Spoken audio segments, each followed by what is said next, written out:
Do it. He's in. Okay, good day. Welcome to the Great White North. Hello and welcome to episode 2 of Great Light North. I'm Soured Outlook and I'm here with Messiah Ward. Hello. So we got a ton of Destiny news this week. We've got the ViDoc. We got an 8th trailer by my counting. No meme. We got the Twab. So we're just going to run those down real quick. Let's kick it off with the ViDoc. How many times did you watch that? About half of once. Half of once. Okay. Well, I'll try to run you through it. I actually feel like the ViDoc was maybe not as revelatory as other ViDocs that they've done, but I think that's mainly because we have been pretty saturated with information for this upcoming season.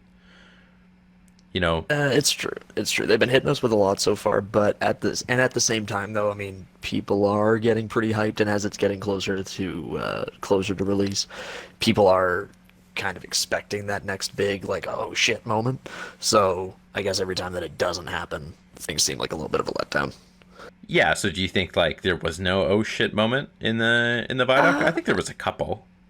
I don't know. I mean, nothing to write home about. But again, like you said, it's just been kind of so saturated. Everything seems kind of, I don't know, bland after a while. Yeah, like if you have steak every night. I feel like that's been their marketing push right now is almost like steak every night. Like you see a lot of pushback about exotic weapons, right? People say what's your favorite exotic weapon from the exotic weapon trailer, and the response that the really rusted on folk would be like, oh yeah, my favorite one was the one that they didn't announce because I want to be surprised. But in the same token, you gobble up every piece of information that they give you. They got to sell games. They got to tell people what's in it, especially when they're taking stuff away. I think they're walking. They're fighting a war on three fronts, right? So they're taking things away from the game. So they need to present the value proposition of what you are getting. With them. Especially when we already know that, at least for the time being, what's being added in is not remotely a one-to-one replacement of what's being taken out. Oh god, no, not even close. and actually the other thing that I didn't even throw on there on the pile is Luke Smith did do a live stream on Twitch Gaming today, and he flat out came out and said it's not going to be as big as Forsaken, right? So I didn't think anybody expected that, and I don't actually know what that statement means, right? Like, is it Forsaken the year of Forsaken is it's not going to be as big? Because like, yeah, okay, I understand that it's not going to have 3 raids. I actually think the seasonal content of this year, some of those vendor quests, like, when you go hopscotching from planet to planet talking to the vendors, Exodus, right. Like I think Exodus was maybe just as fleshed out as some of those, like from the season of the Forge, right?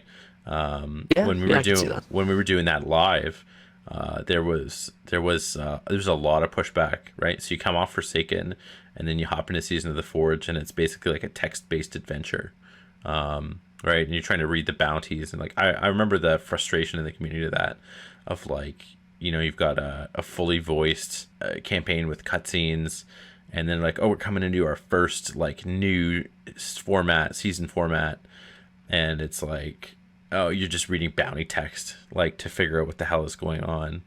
But there's also a raid, right? So it's like, they kind of split the difference with this idea. Well, and then they had the forges. Like, I shouldn't knock it, but I'm just talking about specifically, like, there was a few quests that had mainly, I think, to do with the Fallen in that season. That was just kind of like underwhelming, right? So there were some really high points in those seasons, really low points, and then this year we have like a very consistent season after season droning. Like, it really felt like it was just kind of like droned on for the last 12 months, and then, well, I mean, that's what happens when you get 3 lackluster seasons in a row, followed by one that is acceptable. Yeah, so I mean, like, it's to the point where people are like, oh my god, this is amazing, I'm not disappointed. Yeah, I don't think I don't think Vex Invasion had to stand on its own, honestly. Like, Undying... Absolutely not. Undying is... Yeah, so in the ViDoc, they showed what the seasonal content would be, right? And I think Season of the Hunt is already better than Season of the Undying, just on its face. In the fact, as far as how it's being presented, then sure. it looks like we'll be going toe to toe with that content in at least more than one space, right? Which I think would be an improvement on Season of the Undying. Dawn had some high points, like the cutscenes. Absolutely. Can never get enough cutscenes. The sundial, like Quarters of Time, was a very interesting space, if a little bit tedious. The missions were cool, like the lore implications of the missions. Osiris was badass. Like I would say the highs and lows were not as extreme this year as they were last year. Like when we got Reckoning, I feel like things just slammed to a screeching halt, despite the fact that, like, story-wise, there was a ton of really cool shit going on that season. Like, Drifter's a cool character, the Nine are cool. That Invitations to the Nine was, like, it was an interesting concept. It just was, like, I don't know, Gambit Ultra Prime and a Horde mode that at the time of the season you could just spam supers. Like, it was actually kind of fun. But not for 3 months. Sure, and that's the thing, is that like it has to strike that balance, right? Yeah. And that's why, like, I have been a fan of this season. I know it's not your favorite season that we've had. I think it is. Well, okay, maybe for this year I'd say absolutely, right? It's got to be. It is. I do think it struck a good balance between having. It's that gameplay that can be engaging, that I don't mind terribly doing over a number of months, and also giving me a consistent amount of story and plot and lore to latch onto that doesn't necessarily feel like it's being drip fed to me. That was really the problem. That was one of the problems that Dawn had, is that it did have a lot of cool story, but some of it there was just such a dearth of it in between little spurts that really just kind of made it lose steam. Yeah, so I actually feel like, we'll circle back to what I was trying to get at in terms of the ViDoc, but I think this season, if you want to make an assertion in terms of how it feels to play, I think they did something really good, and you and I have talked about this, where you can just take a couple weeks off and come back, and you get those story beats, right? Like, it's not like other seasons where, and like season of Dawn was particularly bad because it was, you got a hit of story, and then I think it was a couple weeks in between. It was very obviously clumsily time gated, right? It was badly paced in that way. Yeah, and then I think that season it was the same thing. So if you missed the first story beat, or if you weren't playing, I don't know. I mean, like, this is not an issue for hardcore, but like, if you had to take a month off or something, or you were traveling, or when you still could back then, I think that was the issue that a lot of people complained. It's like, oh, I missed that beat, and then I did it, and then I was locked out of the next beat for like a whole week. Exactly. Right. Whereas this season, I had my little gripe with getting rubbed the wrong way when I didn't pick up my powerful Ingram from it was like the first week, and I'm like, oh, okay, I got this contact thing. I'm going to bed. Like, I gotta work in the morning, and then like reset rolled over, and then I went to do contact the next day, and it was like, oh, you didn't pick up the powerful Ingram, so now you're locked out of this week's powerful Ingram. And I was like, oh, for fuck's sake. Like, do you not learn? And I guess, I don't know. I mean, I'm sure if they opened that up, that you could carry it over week to week, people would find a way to cheese that. But, of course. The idea that you're not locked out of story beats, in the way the story was told, it made sense, right? It made sense that, Eris was just sitting there interpreting the signs, and you just kept slamming X to get more info. So, if you missed 3 weeks and you pressed X 3 times, you got 3 new lore books. It was exactly what needs to happen. I think the point we're trying to make here is that, like, the seasonal content year over year has been improving, and I think we're going to see the biggest improvement yet with this next year. And the information they included in the ViDoc on that was, I think, the revelatory information that we were looking for out of the ViDoc. But it wasn't like the Shadowkeep ViDoc. It wasn't like the Forsaken ViDoc, where you got serious, huge, mind-blowing pieces of information, because we've already gotten it, right? We know what all the exotics are. We know what the subclasses do. We know, they're not dropping that kind of new information on us. Right. They did drop some interesting information, like with the audio team. I found the audio team to be really compelling. I find Jenny Labonte is like an interesting character. Anytime Bungie puts her up, I find it's just really entertaining. She has she's a good attitude, and the scenes with like doing the Foley work from like in your own apartment, and they had like Juan P Audio, so that's his Twitter handle. I can't think of his last name. He was like making recordings of his partner's breast pump, right, for like Foley stuff. Yes. Like I did see some of those parts, and some of that stuff was like, I mean, it was funny, but yeah, some of that shit is really interesting. I've always, even for movies, I've always found that kind of stuff interesting. The weird world of making sounds out of everything. Well, you remember in high school how we always used to make that, and by we I mean like some of the music kids, we used to make that joke, that line, like, sounds like a bag of grits falling off a moving car. you ever heard me or Sean or Ty say that? I have. Yeah. That's from like vinyl record that Sean, his dad had in his collection, and it was like a recording of people doing Foley work. Right. So the guy was like describing, he's like, it sounds like a bag of wet grits falling off a moving car. Like, all right, catalog it. Like, it was like, I just think it's a strange world, Foley work. And I think anytime Bungie pulls the curtain back on that, like the super fans kind of go nuts, because it's like, I don't know. I know people say like, oh, you shouldn't meet your heroes, or you don't want to see how the sausage is made, but like, I think people want to see how the sausage gets made.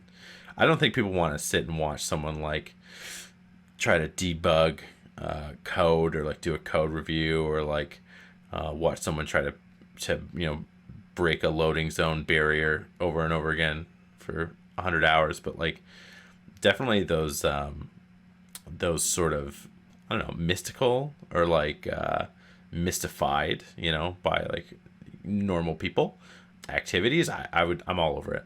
Anytime I see anything with voice acting, music, audio, even they did a charity stream where guys were doing guys and girls, they were doing live graphic artwork. Like, it was just so cool to watch the process, right? Oh, absolutely. Those kind of things can be fascinating if you know how to appreciate it, without sounding too fucking pretentious when I say that. Oh, that, or even just when it's presented to you at an incredibly high level, right? Like, there's something about watching a master work. You can kind of see it, right? When you're watching, you're in the presence of greatness generally. Like, it's like, yeah, it's just cool. Absolutely. Yeah, and I don't know. I mean, it makes it sound like I'm putting these people on a huge pedestal, but like, they are good, right? They're good at what they do. So yeah, I like that aspect of the ViDoc. And then just to drill down to what was said about the hunt, like season of the hunt, we did get some good stuff. So this is also up on their website. They put a season pass roadmap. They've got like a new seasonal artifact. They've got this Empire. What was the seasonal artifact again? It's like a little fallen device, is it not? It does look like a fallen device to me. There's some like green aura on it. Like, I wouldn't be surprised if it's some darkness thing, maybe related to the deep stone. Like, I'm sure there will be. I don't know. I wouldn't have guessed that we would have had like a seed. You know what I'm saying, for this season? So yeah, it's like all bets are off. They have this Empire Hunts begin is listed, and I do not think that is related to Wrathborn Hunts. Like, I kind of wonder if Empire hunts are going to be like Nightmare hunts from Shadowkeep, where it's an activity, but it's here for good. And then Wrathborn hunts is maybe the seasonal activity. Although you mentioned before, yeah, so you said something that you don't think they're going away. Well, as I understand it, the seasonal activities are supposed to stick around and not disappear at the end of each season. At the very least, I think they're supposed to stay through the actual year. Like they're supposed to stay for the four season run. Yeah. So sure. anything that they add in, you can do all year, and which is already nice because it's adding content that you can do. Without, I mean, people. One of the big complaints that people had this past year is that what exactly were you paying for the season? You're paying for a little bit of temporary, very repetitive, content. You're paying for a new public event. You're paying for this, and at the very least, if you can add these things into the game, not take them out, at least not right away, and hopefully it means that they're going to continue to give you a reason to do them through the year. So you want to actually, some rewards or bounties or whatever it is that they're going to have. If they give you a reason to be engaged with these activities, I think that's going to be a plus. Mm-hmm. Yeah, for sure. I do think now that we know that they're vaulting spaces, the reason those activities are going away actually makes a little bit more sense. I can see that. And it makes me wonder if they'll roll it back out again. When they unvault the space. Like we talked about that once, that the Rasputin public events were a pain in the ass. Absolutely. But it's more interesting than, Cabal drill. Yeah, I guess. If it was an organic, just you were in open world and it just showed up, it would be like, okay, it's one more thing to make it feel varied. So sure. I would be curious if they did bring some of that stuff back. Like they bring IO back. We don't really know what's happening to them. Luke Smith did make a comment in this. Maybe it wasn't Luke, but somebody said specifically the planets disappeared, and I'm like, okay, hold up. Like I know they disappeared from the director, but you're saying like they like literally disappeared. Like, are they gonna like David Blaine this shit? I don't know. It really made me like the pyramid flies really close to the camera in front of IO, and as it passes, it's gone. Yeah, like if that's actually what happens, I might actually be pissed. And it's gone. The other thing of note on the Season of the Hunt calendar here is that it's a 7-day delay. So the DLC comes out on the 10th, and the season starts on the 17th, which I think I do actually believe they made some distinction like that in Forsaken. I might be misremembering that because Forsaken had a Season of the Outlaw, I want to say. I don't know. I mean, who cares? Like, no, I don't think anybody's going to be paying attention to that. There's going to be too much other stuff to do. Of course. And I think the raid is, I want to say the 23rd, is it not? 21st. 21st. So 11 days after the start of after the release. Yeah, and there's the new strike, and there's Iron Banner and Dawning, and more is listed down in the bottom corner. So I'm excited for the and more. Kind of hope we get to see more secrets. I am holding out hope that there will be some secret locales. I'm thinking with what Luke said about not being bigger than as the same size as Forsaken. If that's in reference to there's not going to be 3 raids this year, I get it. If that's in reference to you're literally only getting the Cosmodrome and the and Europa's playable space, I still think that there was that tip off with the eighth Triumph location. I don't think they would do a whole Triumph location just for the raids, right? They have raid Triumphs. No, of course. There has to be something else there. I mean, you have to remember that the Dreaming City came out of absolutely nowhere. So I'm tempted to say that, but with him writing it down saying, "Oh, it's not going to be," like it's hype. It's hype time, and for him to temper your expectations, I don't know what to think of that. I'm gonna try not to read too much into it. The other thing about Season of the Hunt is, so we've got these like taken. They almost look like miniature versions of the Cedars, mixed with that Hive Ecliptoglyph thing that you got in Shadowkeep, and I think they actually call it a something glyph. It's not cryptoglyph, but in the ViDoc they give it a name. And I was like, oh, interesting. So it's like I think they're trying to create like an aesthetic there. But it's Xivu Arath trying to raise an army. But then they also try to tie it into Savathun. It's all very vague at this point. I'm just curious where you think they're going to go with that. This is the one place about the story where I am honestly kind of the most excited because I don't know, but it's the thing that I'm most curious about. Like they've been teasing at Savathun and the Hive side of it, and Xivu Arath not as much nearly, but they've been teasing at it so much for so long, and I honestly don't know where it's gonna go. I don't know where it's gonna end up, and that honestly is what has me really excited. So when it just kind of comes up out of the blue, is like, oh yeah, Xivu Arath's gonna be around. He's trying to raise an army. The first kind of sorry, she. Oh, my apologies. don't want to misgender anybody. I do get a little curious here because my thoughts always have been, let's say Savathun is, out there, she's in the shadows in the other dimension, and wherever the fuck she is currently. I never really assumed that she's. How do I phrase this? I always kind of assumed that she's already ready and just waiting to make her move. So if there's an army to be had, I assume she already has it. She's just kind of picking her spot, picking her battle, picking her time. With Xivu Arath having to raise an army, it makes me very curious as to, well, why don't you already have an army? Aren't you already with Savathun? Are your goals not aligned? With all the implications that Savathun is apparently like rebelling, or at least working in one way or another against the darkness, or at least against the darkness's interests. Is Xivu Arath on the same side as that, or is she going her own way, or rather trying to circle back and get back into the darkness's good graces? I don't know. That kind of stuff has me excited because I genuinely don't know where they're going. Yeah, I think they did tip off that Xivu Arath would be corrupting an army, and it would. They specifically said Fallen and Cabal. Now, I don't know if you've seen the promo art for the Wrathborn hunts, but all the promo art is on.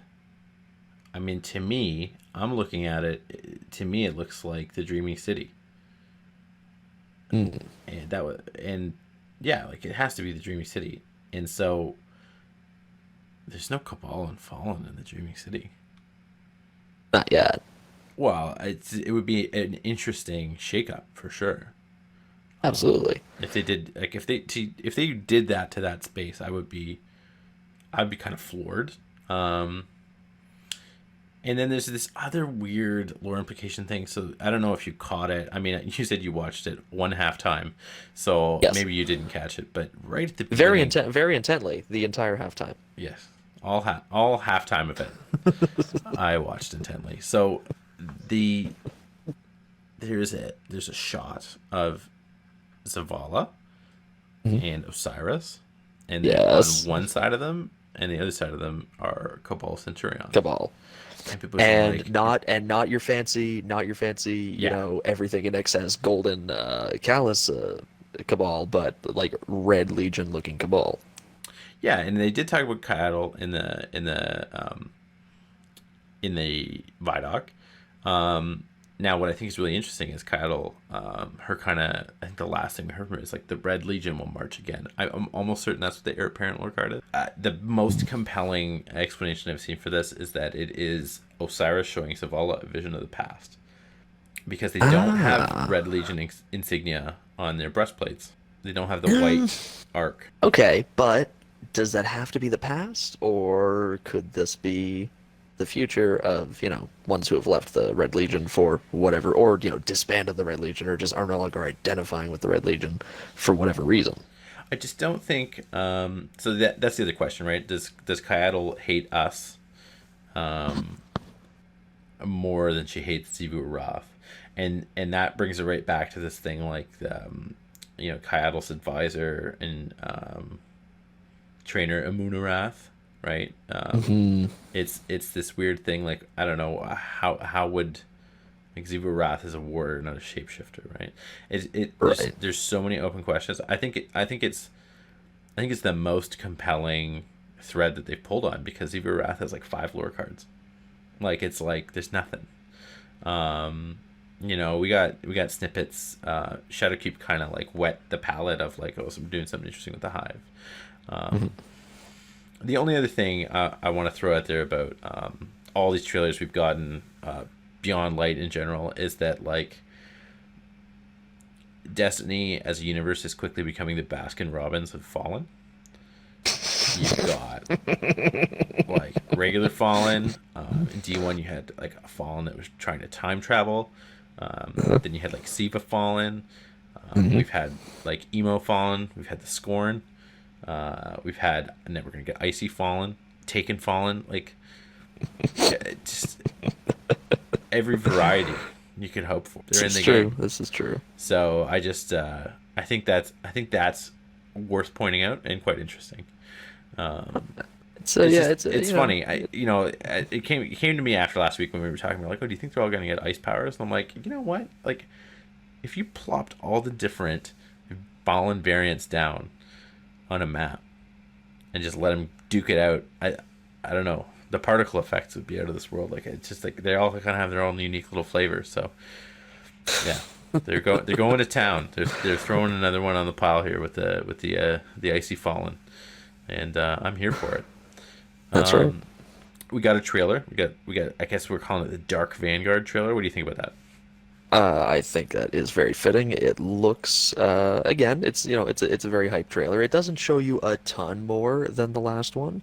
Obviously, just kind of a lot more action. Seeing a lot more of the stasis powers in action on both sides, like on the enemy side and on the character side. But it is pretty sexy, and yeah, like this new trio of like darkness embracing guardians / former guardian. With the Drifter and Eris and the Exo Stranger all flaunting these new powers around. I think it looks pretty hype. I do. I do also think it's pretty cool to see Eris actually wielding actual power again. That's pretty badass. Not just her little rock. The last time we saw her use her rock, she was using it as like a projector. Exactly. She was in Zavala's office and is like, yo, like, the symbols, Mason, what do they mean? Like, and now she's like throwing it at people. She's gonna do like the David Bowie moves at a labyrinth. Like, it was beautiful. I really liked it. And you know what else? It kind of reminded me of that scene from The Boys. Like the girls get it done, because like Drifter did fuck all in that fight scene. Like, when you cut it together, like there's a great shot of the stranger freezes everybody, and Drifter's just kind of like stock still, like, oh shit, like, thanks.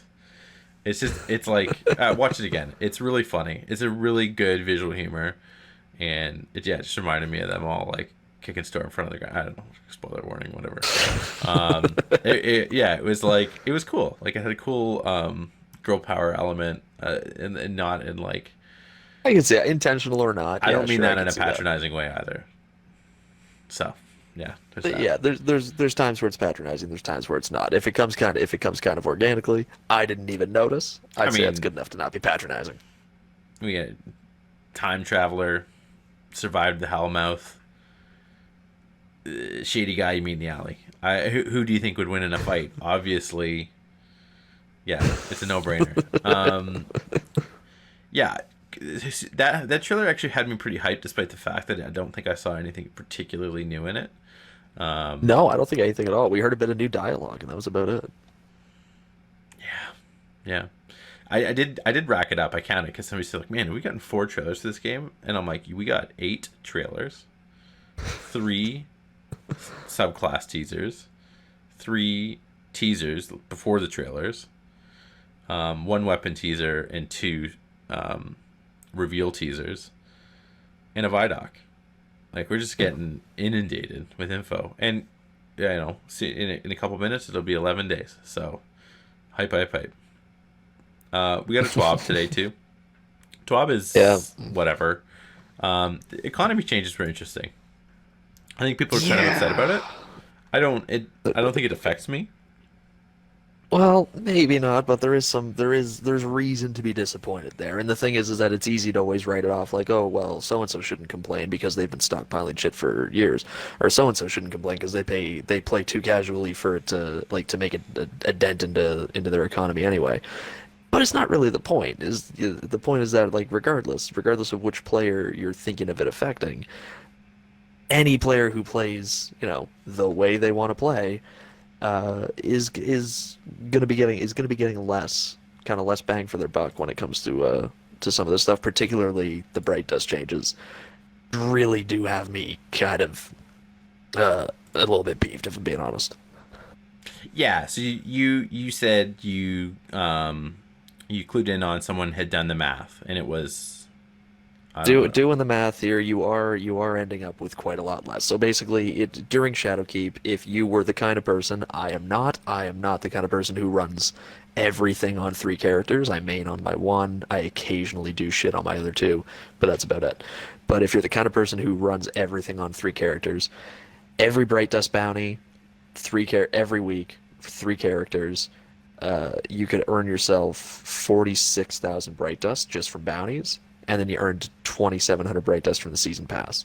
Really small amount from the season pass, but grand total 49,500 Bright Dust. So just shy of 50,000 Bright Dust if you're that kind of player. Beyond Light and going forward, they're cutting the amount of Bright Dust you get from bounties in half. So immediately, instead of 46,000, you're getting 23,000, and then they are more than tripling what you get from the season pass. So the season pass is going from 2,700 up to 10,500. That sounds like a nice change, except that even when you add it all together, with all the bounties at half reward, it comes up to 33,000 bright dust. You're missing 15,000 more than 15,000 bright dust for those kind of hardcore players who run everything on three characters. They're missing out on 15,000 bright dust. And the kind of people who don't do it on all three characters, who just do it on one, obviously they're not missing out on as much, but proportionally they're missing out on just as much. The sources are being limited essentially. Exactly. Outside of the season pass.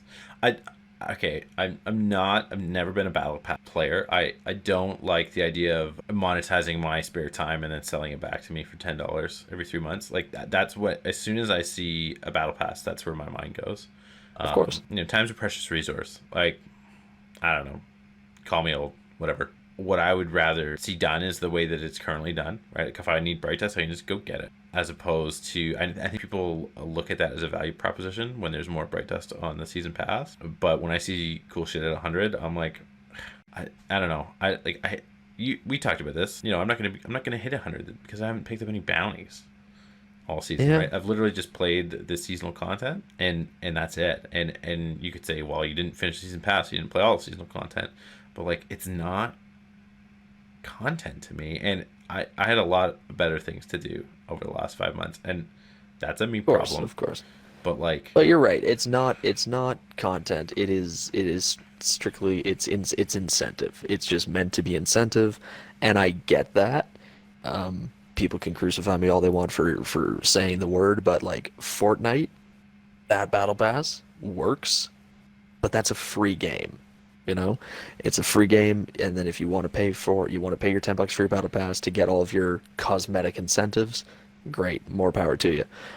But with Destiny here, yeah, you're getting sold back the pass, the season pass, battle pass, whatever you want to call it, and a lot of it is just cosmetic, but it's not even necessarily. You're getting cosmetics, but you're also getting, along the way, you're getting high stat armor rolls, you're getting XP boosts, you're getting particular weapons that you can't get anywhere else. Like people who didn't who didn't get high enough on the season pass this season do not have falling guillotine. And I can't imagine being that kind of person anymore. I couldn't go back anymore. I'm here now. yeah, I hear you. I mean, and I think you and I switched places season over season. I was like that last season. I played Season of the Worthy to death for whatever reason I'll never understand. And well, I know why. I was because I was like quarantined at work for a month, so I had nothing to do but play video games. But you and I kind of swapped spots season over season, and Very much so. it's just Yeah, it'll be different. Beyond Light will be different, but I have seen a few things like that kind of take me off. The same thing with like the changes to Spider, the idea that you can get 5 cores a day for 30 shards a core. It's weird to me that they made that change. It's really only a cost benefit if you get all 5. I never did that.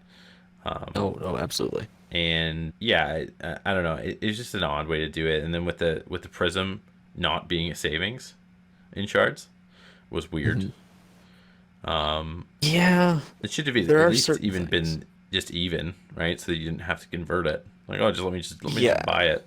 I mean, maybe now that's it's like it's costing me something. Like you want it to cost me something now to save my clicks, save my click time.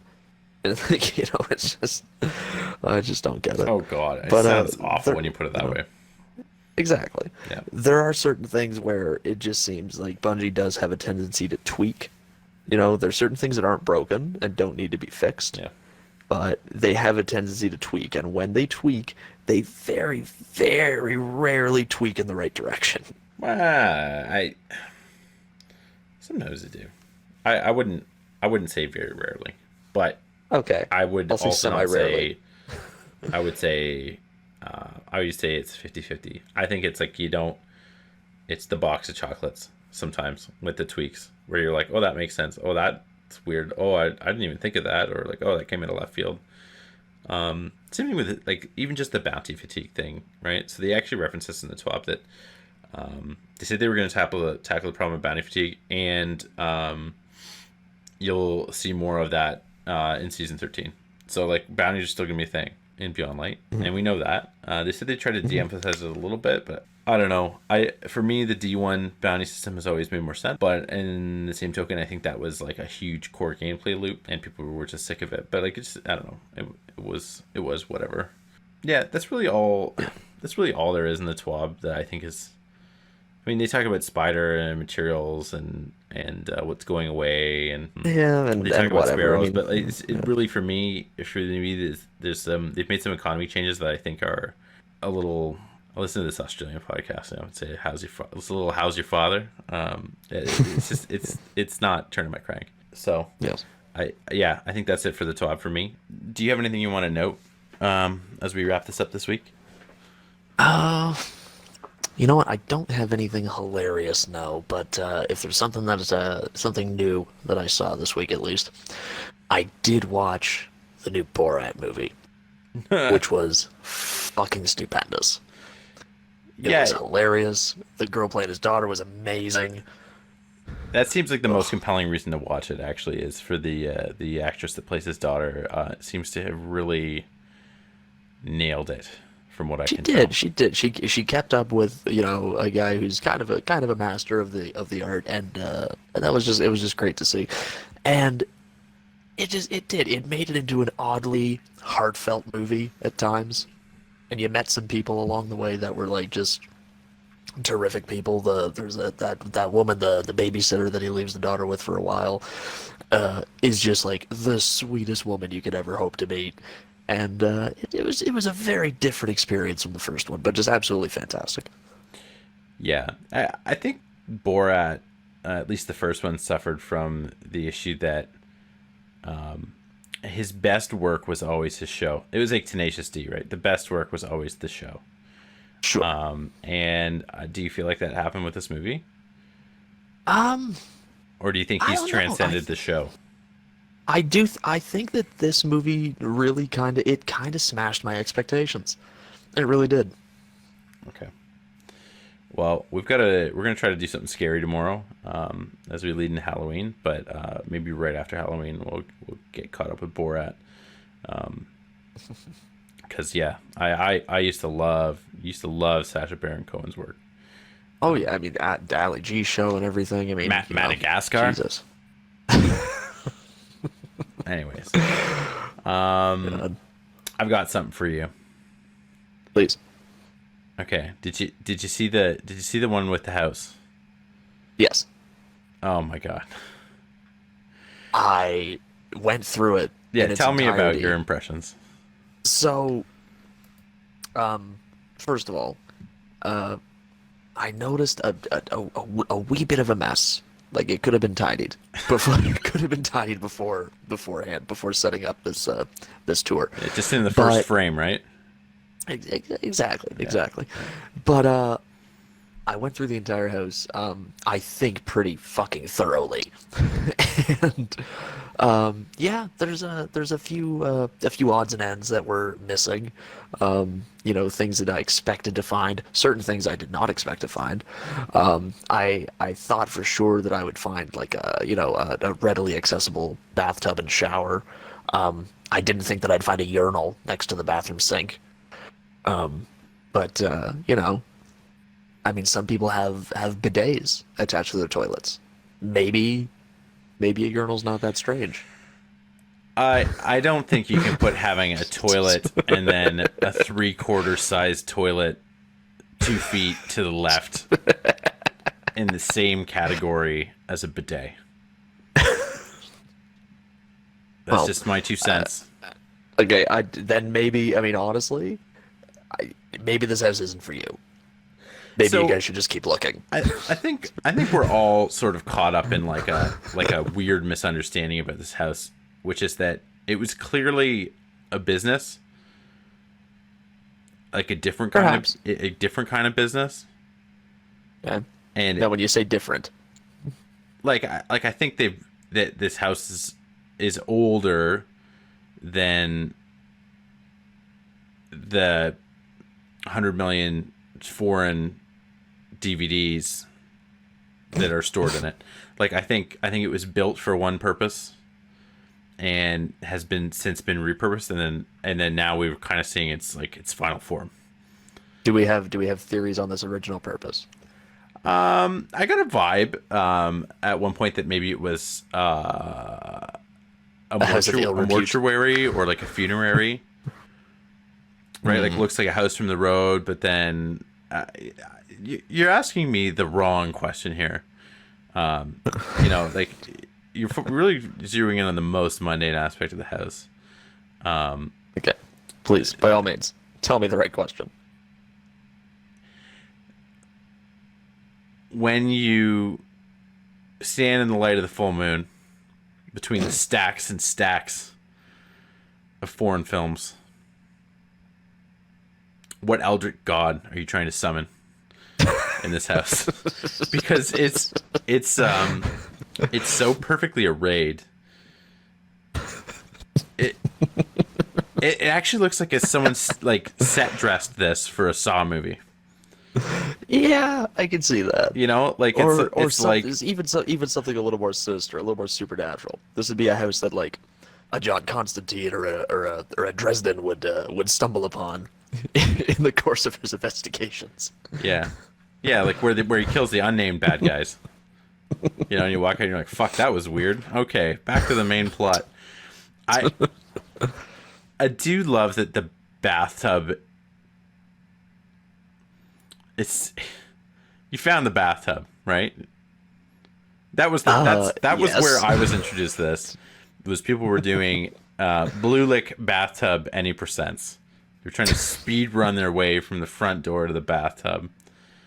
And currently the goal, I think, is to get the world record under 23 seconds in the 3D viewer. I mean, this is like gamer TM moment, but yeah, like I just think I think this is one of those things where like normal people and incredibly abnormal people have latched onto this house, 8800 Blue Lick Road in Louisville, Kentucky, and they're just running with it, and the fact that it's listed as 4 bathrooms. when you consider the contents of the bathrooms, the fact that one of the bathrooms has 2 urinals and no toilet, like that's what I mean. Like, I think this was like a business, right? Well, that's technically a 2-piece bathroom right there, if we're being honest. I don't think you get to call it a 2-piece bathroom if one of the pieces is redundant. Well, it's not redundant if you have more than one guest. It's not redundant. What are you getting here? There was a comment. There's a comment under this tweet thread where I found this. and it was basically someone just giving this unsolicited anecdote, which said, you know, I once walked into a bathroom in a seedy bar where the gentleman hadn't locked the door, and it had 2 urinals side by side as well. And you know what he said to me? Lots of room for both of us in here. And I'm reading that comment, and after having like fully viewed the house and being like, you know, that seems pretty normal at this point. I don't know. The world is a strange place, and this is one of the stranger places in it. Yeah, I do think I have an ultimate theory about why this has success. All right, you want to hear it? Please. I think I said this to you once before. This is the house that Netflix built. Right? Yes. Yeah. So when you have like thousands of square feet devoted to categorized multiple copies of international best-selling DVDs, like clearly you were running an internet business, and then, you know, Redbox grew wings, and all of a sudden you've got a 3-bed 4-bath 3,100 square foot monstrosity that might be cheaper to burn to the ground. And really it's just a tale about, you know, how automation is coming for our jobs, I think. If there's one point we can take from this, obviously. Yeah, and probably the owner had a coronary, because I don't know. Did you see how many monster cans were in it? Like it's probably an estate I did notice sale. 1 or 2. Yeah, 1 or 2 cases of 100. It's yeah. I mean, it's like, it's so bizarre. It's really bizarre to me because it looks like a bachelor pad, but you know that the DVDs in there are older than anybody that would drink that much Monster. That's what I mean when I think it's like it's on its 3rd life, right? Like somebody was running a business out of here. They sold the business to somebody that just had expendable income and needed a place to mainline caffeine and play WoW, and now they're selling it, you know, having not even probably entered into the stacks. You know, they probably didn't go past the gaming desk in the front door. I think we're looking at like multiple generations of rot on this house. It's really, it would be like moss growing on a mushroom or something, right? Like just like multiple layers of fungus or something. I don't know. There's no other way to explain. There's no other way to explain it. Oh, fucking Christ. There are strange places in the world. There are certain points on this planet where certain aspects and certain factors just come together, and they line up and they sync up in strange ways. But when they do, it can make something beautiful. Is this one of those places? This is one of those places. This is the place. I'd have to This is say where it happens. Beauty's got to be in the eye of the beholder on this one. Well, who's to say? Yeah. Well, on that note, we should probably call it a night. Absolutely. Always a pleasure. I'm kind of looking forward to hopefully what we have cooked up next. I don't want to talk too much about it at this point, but if it pans out, I think it'd be cool as hell. And yeah, you can expect to see more fan cams from me this week. Oh, the one I was working on before we got on this call, Jesse. Chef's kiss. Anyways, have a good night, bud. I look forward to it. You too, man. All right. Bye-bye.